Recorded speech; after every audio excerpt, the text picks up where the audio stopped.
Michael, in your congressional testimony, you talked about the president inflating and deflating the value of his assets depending on whether he's reporting to the IRS or reporting that income to get a loan from a bank. Is it your belief that what we're seeing, according to the Times from the documents that they've reviewed, is an accurate portrayal of the president's assets, or is it potentially something that he has deflated in order to lower his tax bills?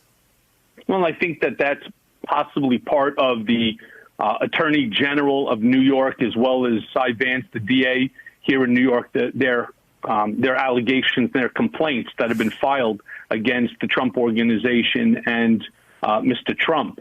However, I think as it relates to the New York Times reporting, and of course, what does the president say? It's fake. It's not real. It is. It's not. He doesn't even know. If you look at his body language, and I talk a lot about that in the book as well, his body language tells a lot about him. He's right now, he's lost, he's confused, he's dazed. He's not sure what to answer. He doesn't know how to answer it because it's hard to answer and to refute something which is basically documentary evidence. They have the returns.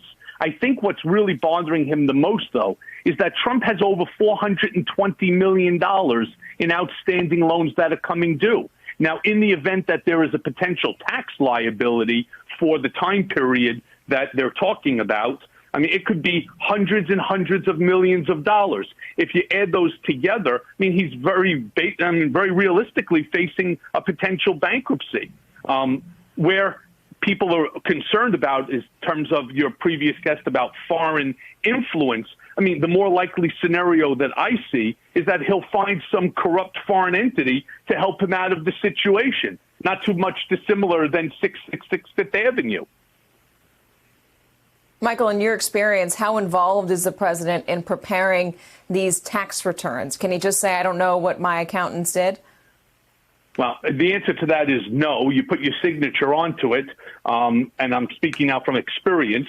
You put your signature onto it, they're going to hold you responsible for it. Is he involved in it? He most certainly is.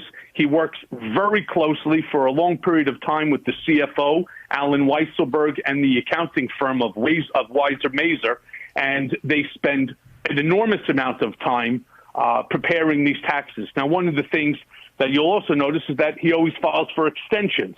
So it's not just that he has X period of months in order to get everything under control. He actually takes a very long time, closer to a year. So the answer is he is fully aware of everything. And I say this again in the podcast, I say it again in the book.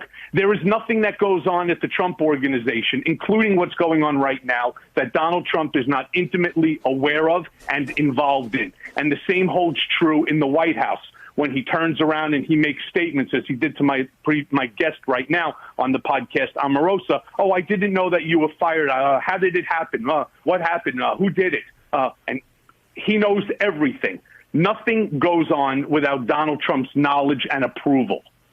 Hey there, I'm Chris Hayes from MSNBC. Thanks for watching MSNBC on YouTube. If you want to keep up to date with the videos we're putting out, you can click subscribe just below me or click over on this list to see lots of other great videos.